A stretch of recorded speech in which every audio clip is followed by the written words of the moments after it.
What does it mean to be Slavic?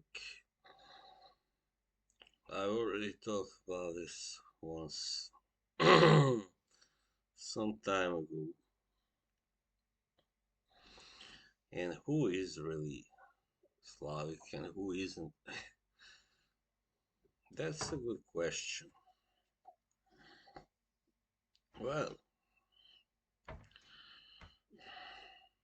you know, it's safe to say, that probably Slavs were among those European people or people of Caucasian race that maybe intermixed the most with non-Slavic people. Yes, in older times anyway. Yeah, I mean today you got lots of mixing. I mean intermixing between Germanic Europeans, especially in northwest of Europe, Gallic Europeans, and so on. Let's not go and name everybody, shall we? Just a couple of examples. Yes, so that makes it a tough question to answer really. What and who are the Slavs? Which people are most Slavic today? That is a more an easier question, I think, to answer. Yes, well, I mean, I think probably people from countries like Slovakia, Eastern Poland, Belarus, probably Ukraine. Yeah, those people are more, I would say, most Slavic today. And Czech Republic to an extent, but they got also quite high number of Germans, ethnic Germans, and people who are mixed, between Germans and Slavs. So yeah, I would kind of keep them aside.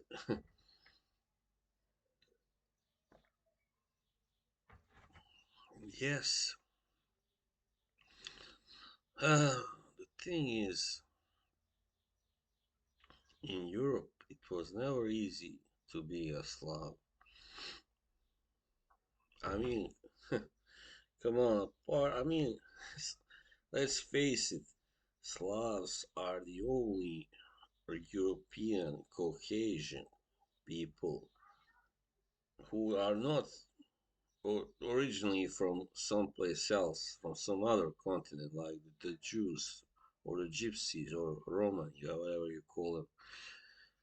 Slavs are the only white people from, originally from Europe who were uh, part of Hitler's plan, I mean, to call it that way, who were really hated by him and, and who were supposed to be also, partly at least exterminated or driven, away from places that lay near, Germany and countries, I mean, that lay near. And especially those who live in areas where these Nazis, where they consider them traditionally German, whatever, even if they, I don't know if that's you know correct or whatever, if they were right about them. I know Germans did live in Poland, I mean northwest Poland, and yeah, and Czech Republic, as I said,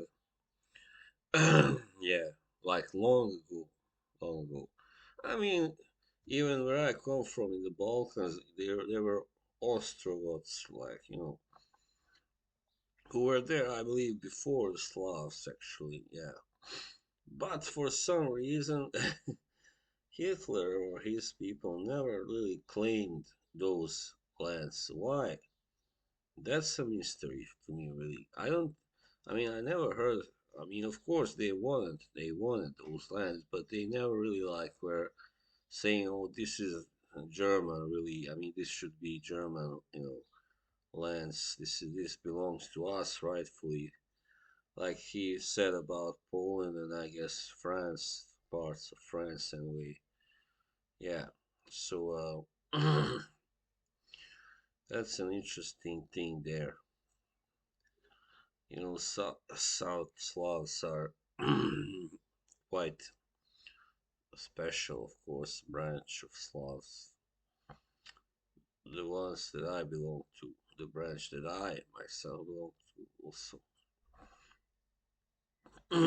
While there are certain similarities culturally and sometimes physically as well between us and the other Slavs, there are still quite many differences, and that comes from the fact that we were under occupation for at least 400 years, some even longer.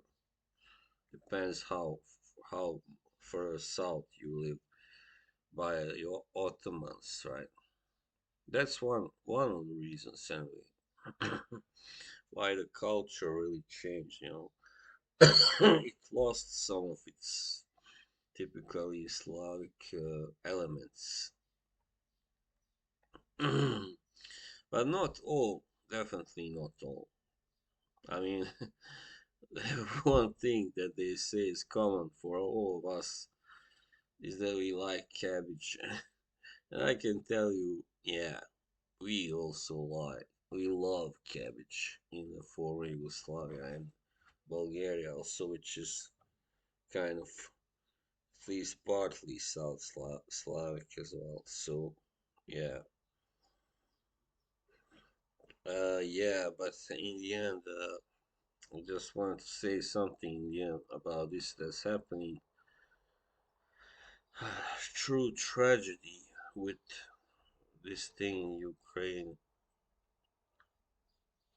where Slavs are killing Slavs, two brotherly nations, despite the fact maybe they are not completely, I mean, their DNA may not be completely the same, but still, I mean, they have, I mean, far more in common.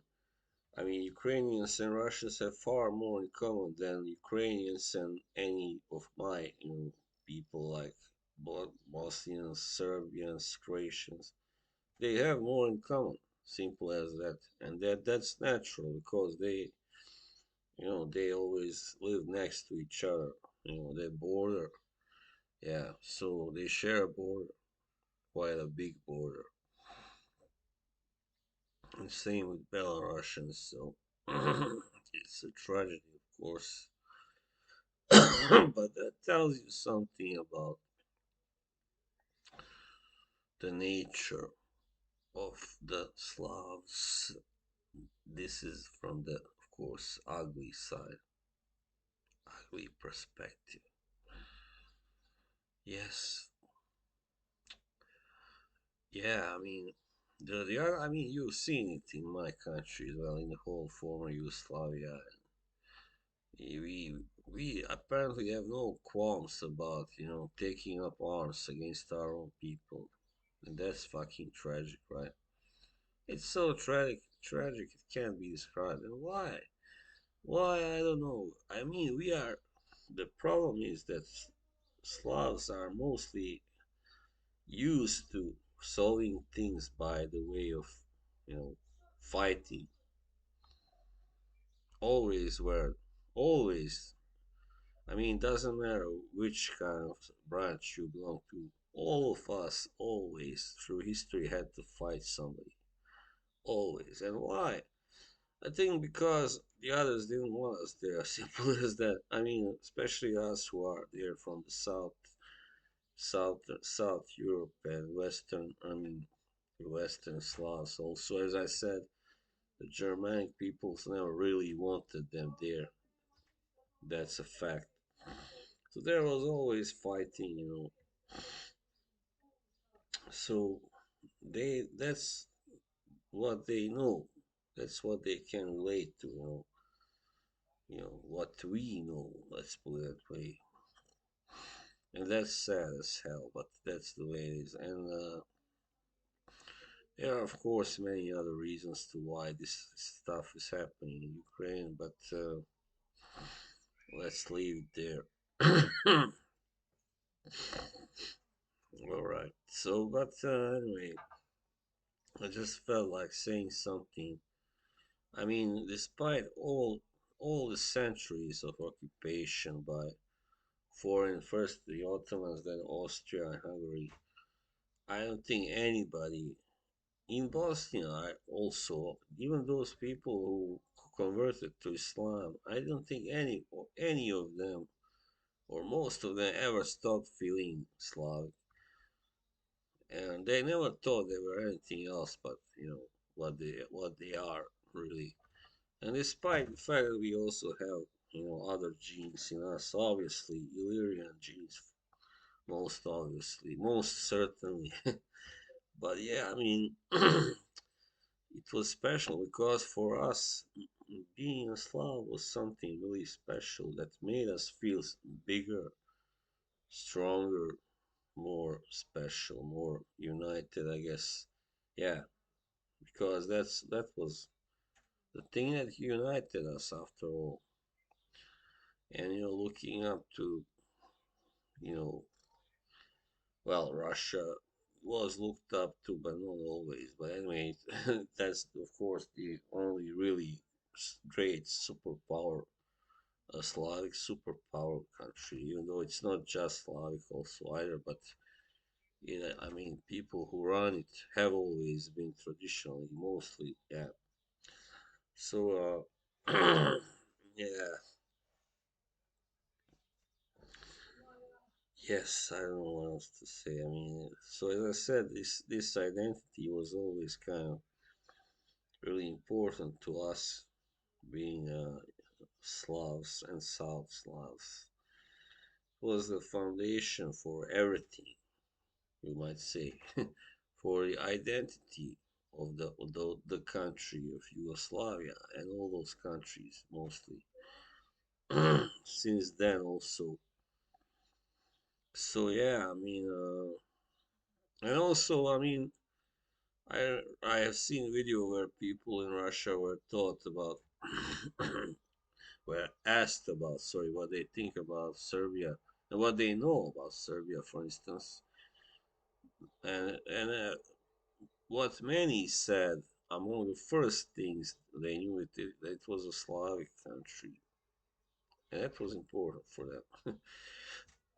So yeah, there you have it. But yeah, I mean, even those people who are not uh, just Slavic by their DNA, by their genetics, they feel they prefer to feel that way rather than something else. Yes. So this Illyrian identity was never really explored, this side of our identity, because of that, because the Slavic one was seen as something much greater, as a part of a greater picture. And it is, always will be. So yeah, there you go.